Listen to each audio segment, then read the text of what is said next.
పూరా లోకల్. నమస్తే, welcome to పురాలోకల్. ప్రస్తుతం మనం బీజేపీ రాష్ట్ర ప్రధాన కార్యాలయంలో మల్కాజ్గిరి కార్పొరేటర్ శ్రవణ్ కుమార్ గారితో ఉన్నాము.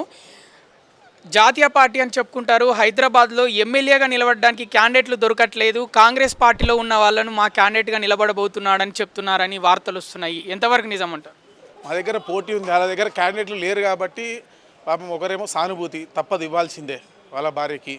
ఇంకొకరి దగ్గర పాపము ఓవైసీ గారి రికమెండేషన్ని కాదని లేరు కాబట్టి ముఖ్యమంత్రి గారు, ఒకవేళ ఓవైసీ గారి రికమెండేషన్ని ముఖ్యమంత్రి గారు కనుక తోసిపుచ్చేస్తే జూబ్లీహిల్స్లో పడాలనుకున్నటువంటి ఆ 4 ఓట్లు కూడా పోతాయేమైనటువంటి భయంతో మరి ఓవైసీ గారు చెప్పిన వెంటనే ఆయన చెప్పినటువంటి క్యాండిడేట్కి వాళ్ళు ఇచ్చేయడం జరిగింది. స్వతహాగా కాంగ్రెస్ పార్టీ దగ్గర అభ్యర్థులు కూడా లేరు.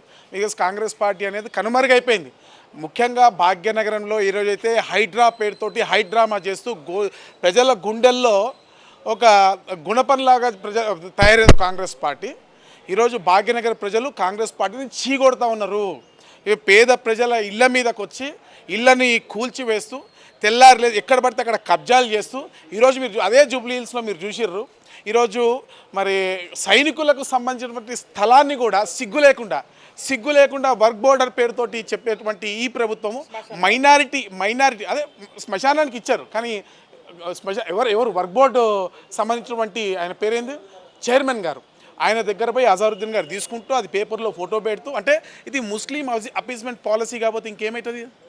అంటే కేవలము ఒక వర్గాన్ని సంతుష్టీకరణ రాజకీయాలతోటి పదే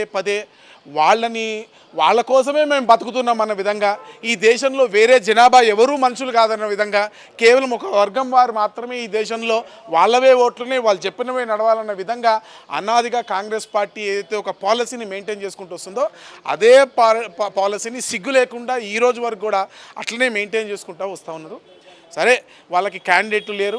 వాళ్ళు చెప్పినటువంటి క్యాండిడేట్ ఓవైసీ గారు ఏ క్యాండిడేట్ చెప్పాలో ఆయన పేరు చెప్పిండో ఆయన రికమెండేషన్ని వీళ్ళకి కాదనే దమ్ము ధైర్యం లేదు కాబట్టి గతి లేక ఓవైసీ చెప్పిన పేరుకు తలొగ్గి వాళ్ళు ఇచ్చేసిర్రు. మా దగ్గర అట్లా కాదు. మాది భారతీయ జనతా పార్టీ కమలం పువ్వే మా క్యాండిడేట్ ఎవరైనా కావచ్చు, మీరు కూడా కావచ్చు. రేపొద్దున మీరు మా బీజేపీ అభ్యర్థి జూబ్లీహిల్స్ అని చెప్తే మీ ఎంబడే తిరుగుతాం మేము. కమలం పువ్వే భారతీయ జనతా పార్టీ అభ్యర్థి. బీజేపీకి ఓటేసే వాళ్ళందరూ కూడా భారతీయ జనతా పార్టీ సిద్ధాంతాన్ని చూసి ఓటేస్తున్నారు, నరేంద్ర మోడీ గారి నాయకత్వాన్ని చూసి ఓటేస్తున్నారు.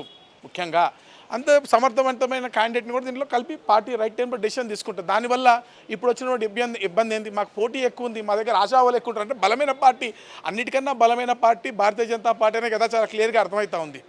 జూబ్లీహిల్స్ నియోజకవర్గంలో ముస్లిం ఓట్లు ఎక్కువగా ఉన్నందునే బీజేపీ పార్టీ ఎక్కువగా ఇంట్రెస్ట్ చూపించట్లేదు ఆ నియోజకవర్గం పైన అని వార్తలు వస్తున్నాయి. ఎంతవరకు నిజమంటారు? తప్పది. ముస్లిం ఓట్లున్న ఇప్పుడు ఇందాకే చెప్పారు మా వాళ్ళు. ఇప్పుడు అస్సాంలో దాదాపు 35% ముస్లిం ఓట్లు ఉన్నప్పటికి కూడా భారతీయ జనతా పార్టీ ప్రభుత్వాన్ని ఏర్పాటు చేసిందా లేదా?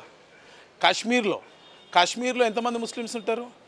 అయినా మెజారిటీ ఓటింగ్ శాతాన్ని మనం తీసుకురాగలిగిన చరిత్రలో ఎన్నడూ లేనటువంటి మెజారిటీ ఓటింగ్ శాతం దాదాపు 30%, 29% ఓటింగ్ బీజేపీకి అక్కడ కాశ్మీర్లో దొరికింది. అదేవిధంగా మీరు 7 సిస్టర్స్లో చూసుకోనండి. 7 సిస్టర్స్ ప్రాంతాల్లో కూడా క్రైస్తవ మిషనరీలు కూడా ఎక్కువ శాతం ఉన్నటువంటి ప్రాంతాల్లో కూడా భారతీయ జనతా పార్టీ అనేక రాష్ట్రాల్లో అధికారంలోకి వచ్చింది.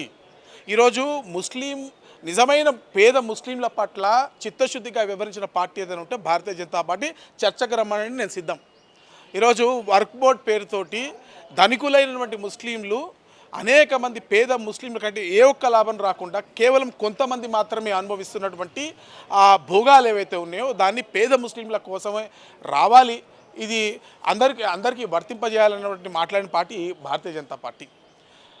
ట్రిపుల్ తలాక్ పేరుతోటి ముస్లిం మహిళలకు అన్యాయం జరుగుతుంటే ఎవడు పట్టించుకోకపోతే ముస్లిం మహిళలు మా చెల్లెలు అని చెప్పినటువంటి ఛత్రపతి శివాజీ మహారాజ్ యొక్క స్ఫూర్తితోటి ముస్లిం మహిళలకు ట్రిపుల్ తలాక్ చట్టాన్ని తీసుకొచ్చి వాళ్ళకి రక్షణ కల్పించింది భారతీయ జనతా పార్టీ. అంతేనా కాదా? కాబట్టి ముస్లింలు, హిందువులు, Bharatiya Janata party real secular party. మేము హిందువులపైన, హిందూ సమాజం పైన ఏదైనా అన్యాయం జరిగితే ప్రశ్నించేటువంటి పార్టీ. అంత మాత్రం ముస్లింలకు వ్యతిరేకం కాదు కదా. కాబట్టి ఈరోజు దేశంలో ఉన్నటువంటి అనేక మంది జాతీయవాదులైనటువంటి ముస్లిం సమాజం కూడా భారతీయ జనతా పార్టీ వెనక ఉన్నారు. దానికి నిదర్శనమే కాశ్మీర్లో కానీ, మీకు అస్సాంలో కానీ, దేశంలో ఉన్నటువంటి అనేక ప్రాంతాల్లో వస్తున్నటువంటి ఓటింగ్ శాతం. అంతేందుకు ఇదే జూబ్లీహిల్స్లో ఇదే జూబ్లీస్ ఉన్నటువంటి సికింద్రాబాద్ పార్లమెంటరీ కాన్స్టిట్యున్సీలో కూడా మీరు తీసుకోండి, కిషన్ రెడ్డి గారికి ముస్లిం శాతం ముస్లింలు ఓట్లు వేస్తలేరా? అనేక మంది ముస్లింలు కిషన్ రెడ్డి గారికి ఓటేస్తారు, వారిని అభిమానిస్తారు, వారిని ఫాలో అవుతారు, వారికి ఓట్లు వేస్తారు. కానీ మీ పార్టీలో కొందరు ముఖ్య నేతలు మాది నిజమైన హిందువుల పార్టీ అని డైరెక్ట్ మైక్ల ముందు వచ్చి చెప్తున్న పరిస్థితి, మరి ఎట్లా చూస్తారు? అంటే మాది ముస్లింలు మేము చేర్చుకోము అన్నట్టు కూడా చెప్తున్నారు మైక్లో. ఎవరు చెప్పారో నాకు తెలియదు, నేను వినలేదు. గతంలో చాలాసార్లు అంటే ఎంపీ స్థాయిలో ఉన్న వాళ్ళు కూడా అన్నారు. ముక్తార్ అబ్బాస్ నఖ్వీ భారతీయ జనతా పార్టీ అగ్రనేత, షాన్వాజ్ హుసేన్, అవునా కదా, ఇప్పుడు భారతీయ జనతా పార్టీకి మైనారిటీ మోర్చా కూడా ఉంది. అనేక మంది కేంద్రంలో కానీ రాష్ట్రంలో కానీ లేకపోతే దేశవ్యాప్తంగా కానీ మైనారిటీ నేతలు ఉన్నారు, అవునా కదా. మరి వీళ్ళందరూ బీజేపీలో అంతర్భాగం కాదా? కేంద్ర మంత్రులుగా కూడా ఉన్నారు కదా, భారతీయ జనతా పార్టీ జాతీయ ప్రధాన కార్యదర్శిగా ఉన్నారు కదా, వీళ్ళంతా ముస్లింలే కదా. ముస్లింలు, క్రిస్టియన్లు ఇట్లా భారతీయ జనతా పార్టీ ఈ ప్రాతిపాదికన చూడదు. నేషన్ ఫస్ట్, భారతదేశమే నాకు ముఖ్యము, భారతదేశ సమగ్రత సార్వభౌమత్వమే నాకు ముఖ్యము అని ఆలోచించే ప్రతి ఒక్కరు, అది ఏ మతమైనా ఏ కులమైనా సరే, వారికి భారతీయ జనతా పార్టీలో ప్రవేశం ఉంటుంది. భారతీయ జనతా పార్టీతో వారికి సంబంధము ఖచ్చితంగా ఉంటాయి, అట్లేముండదు.